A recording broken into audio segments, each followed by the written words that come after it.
he's a good boy.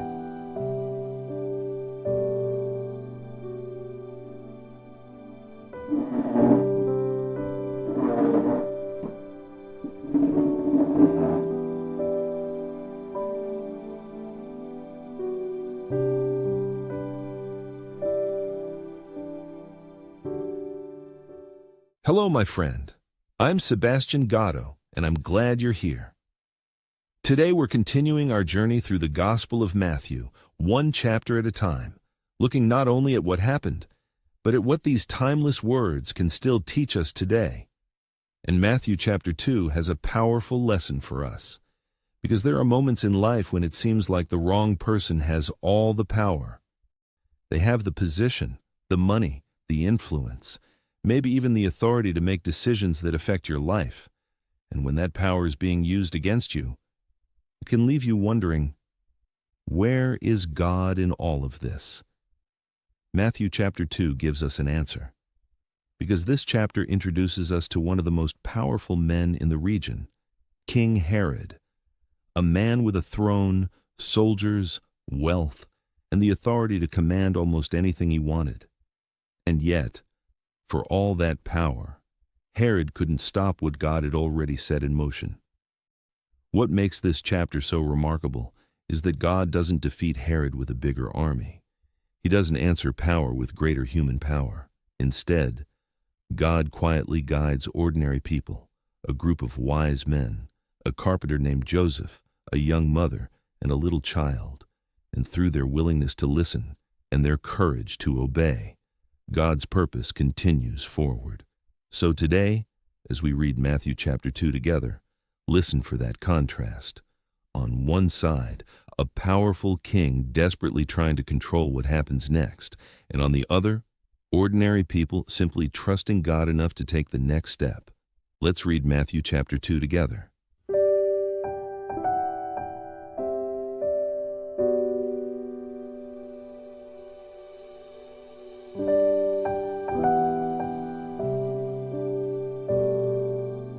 Now when Jesus was born in Bethlehem of Judea in the days of Herod the king, behold, there came wise men from the east to Jerusalem, saying, Where is he that is born King of the Jews? For we have seen his star in the east, and are come to worship him. When Herod the king had heard these things, he was troubled, and all Jerusalem with him. And when he had gathered all the chief priests and scribes of the people together, he demanded of them where Christ should be born. And they said unto him, In Bethlehem of Judea, for thus it is written by the prophet, And thou, Bethlehem, in the land of Judah, art not the least among the princes of Judah, for out of thee shall come a governor that shall rule my people Israel. Then Herod, when he had privily called the wise men, inquired of them diligently what time the star appeared. And he sent them to Bethlehem, and said, Go and search diligently for the young child, and when ye have found him, bring me word again, that I may come and worship him also. When they had heard the king, they departed. And lo, the star which they saw in the east went before them, till it came and stood over where the young child was. When they saw the star, they rejoiced with exceeding great joy.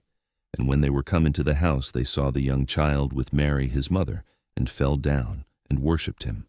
And when they had opened their treasures, they presented unto him gifts, gold and frankincense and myrrh. And being warned of God in a dream that they should not return to Herod, they departed into their own country another way. And when they were departed, behold, the angel of the Lord appeareth to Joseph in a dream, saying, Arise, and take the young child and his mother, and flee into Egypt, and be thou there until I bring thee word, for Herod will seek the young child to destroy him.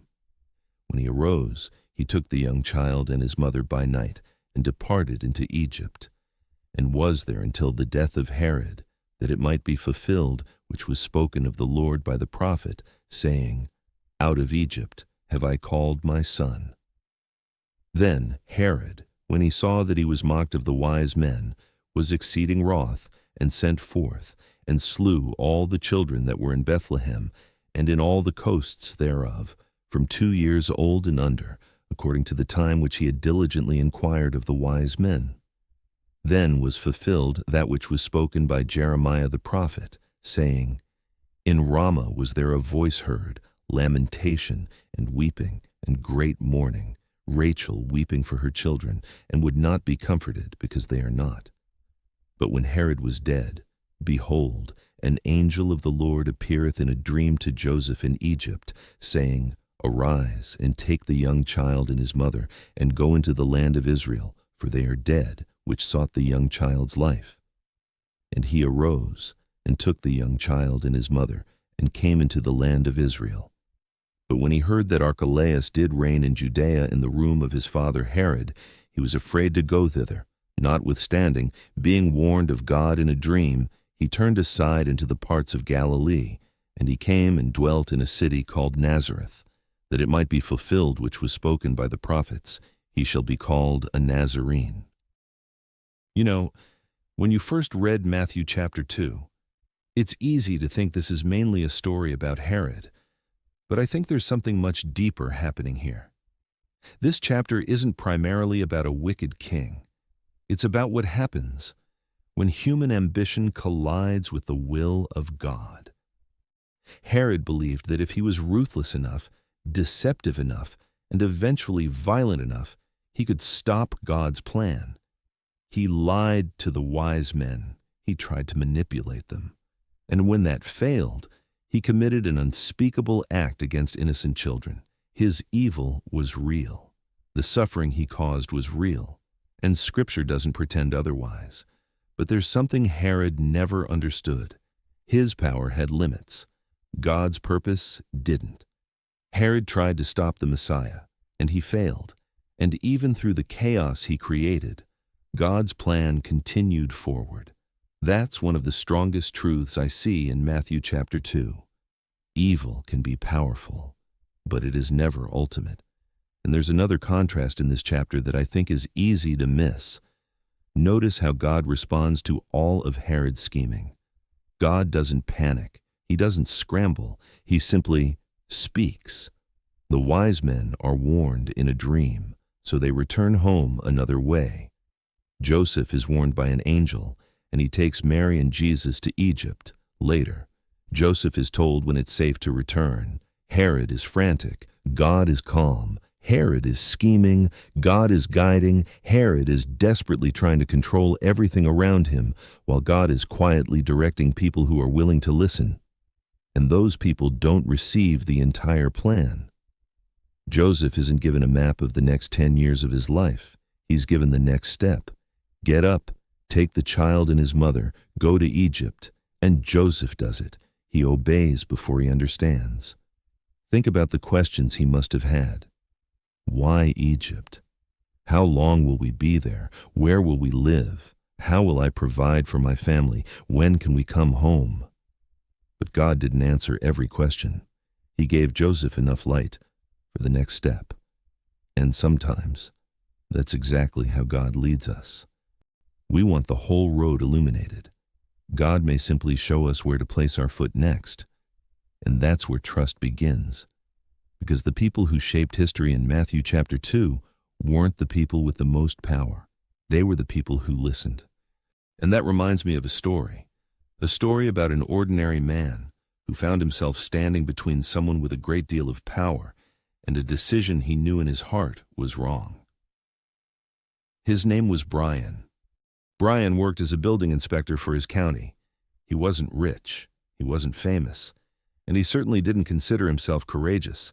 He simply believed that if he was going to do a job, he ought to do it honestly. One afternoon, Brian was assigned to inspect a large apartment complex that was nearly finished. It was an impressive place. Fresh paint, new landscaping, beautiful apartments. The grand opening had already been scheduled, and families were preparing to move in. The developer had millions of dollars invested in the project. But as Brian walked through the building, he began noticing things that bothered him. The fire sprinkler system hadn't been completed. Several emergency exits weren't functioning properly. And when he tested the fire alarms, some of them failed. The building looked finished, but it wasn't safe. Brian documented everything, walked back to his truck, and sat down. A few minutes later, his phone rang. It was the developer. His voice was friendly, almost too friendly. "Brian, we're opening next week. Families are already packing. Just sign the paperwork today, and we'll take care of the rest after everyone moves in." Brian paused, then quietly said, "I can't do that." The developer laughed. "Come on, Brian. No one's going to get hurt. Don't make this difficult." But Brian wouldn't sign. The next morning, his supervisor called him into the office. "We've had some complaints," he said. "The developer thinks you're being unreasonable."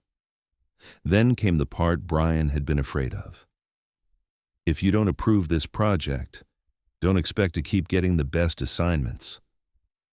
Brian didn't argue. He simply nodded, walked back to his truck, and drove home. But that evening, his stomach was in knots. His wife could tell something was wrong. So over dinner, Brian told her everything: the pressure, the threats, the fear that standing his ground might damage the career he'd spent years building. And when dinner was finished, the two of them sat together and prayed. They didn't pray that the problem would disappear. They prayed for the courage to do what was right. The next morning, Brian woke up with a quiet peace. The situation hadn't changed. The developer hadn't changed. His supervisor hadn't changed. But Brian knew what he had to do. He failed the inspection, and within hours, everything erupted. The developer was furious. Lawyers became involved. Brian's judgment was questioned. Some co-workers avoided him. Others whispered that he'd probably just ruined his career over a few unfinished repairs. And for weeks, it looked as though doing the right thing had only made Brian's life harder. Then, one rainy afternoon, while construction workers were finishing repairs, one of them accidentally struck a gas line. In the confusion that followed, part of the ceiling collapsed, exposing additional problems that hadn't been visible during the original inspection. And suddenly, everyone understood how serious the situation really was. If the building had opened on schedule, families would have been living there, children would have been sleeping there. But the apartments were empty, because Brian hadn't signed that piece of paper. The investigation that followed uncovered even more safety violations. Eventually, the developer lost several contracts, and officials who had ignored the problems were held accountable. Months later, Brian's supervisor called him into the office again. Brian walked through the same door and sat in the same chair. But this time, his supervisor stood up. He walked around the desk, held out his hand, and said, "Brian, I owe you an apology.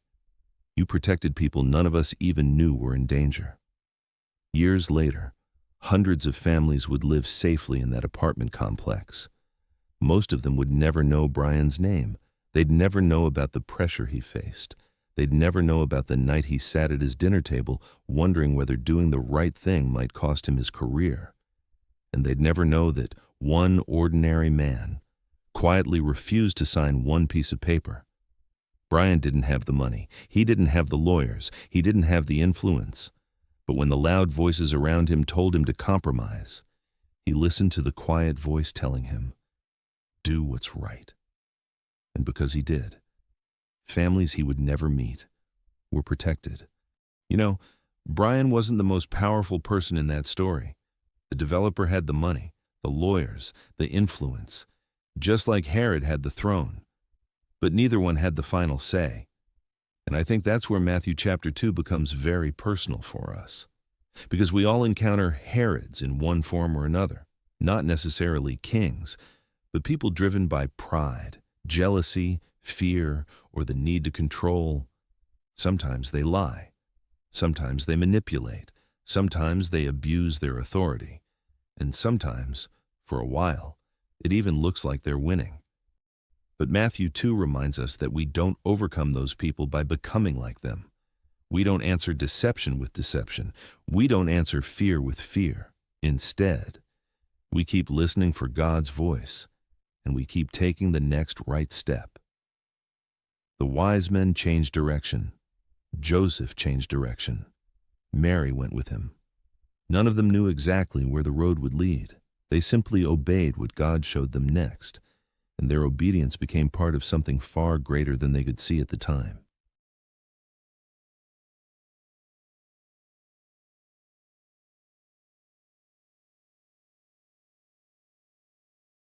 Hi, Nacho.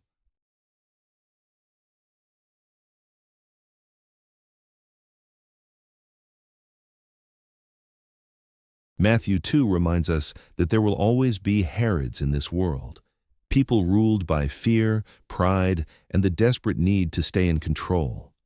But there will also always be another voice, God's voice, quietly leading those who are willing to listen.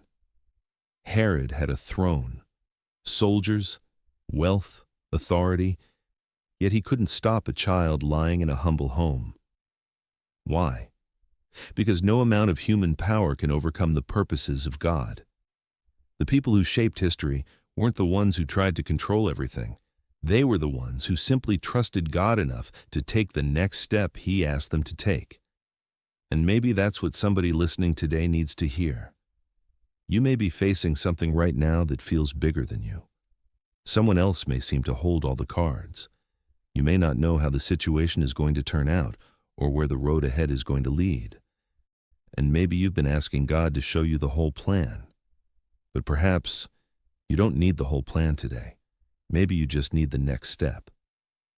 Joseph didn't know everything that was coming. Neither did the wise men. They simply listened, trusted, and moved when God told them to move. And sometimes faith looks exactly like that. Not knowing how everything will work out, but trusting God enough to take the next step anyway. Because Matthew chapter 2 leaves us with a truth worth remembering. Human power can threaten God's purposes, but it cannot defeat them. Evil can cause real pain. It can frighten us. It can wound us. It can make the road harder than we ever expected. But it will never have the final word. God will. My friend, whatever road you're walking tonight, keep listening. Keep trusting. And when God gives you enough light to see that next step, have the courage to take it. You may not understand where He's leading you yet. Joseph didn't either. But sometimes the road only begins to make sense after we've had the faith to walk it. Thank you for spending this time with me and for reading another chapter of God's Word together. Next time, we'll continue our journey with Matthew chapter 3. And discover another timeless truth that still speaks to our lives today. Until then, take care of yourself, take care of one another, and never forget, God sees you, God cares about you, and your story is still being written. I'll see you in the next chapter.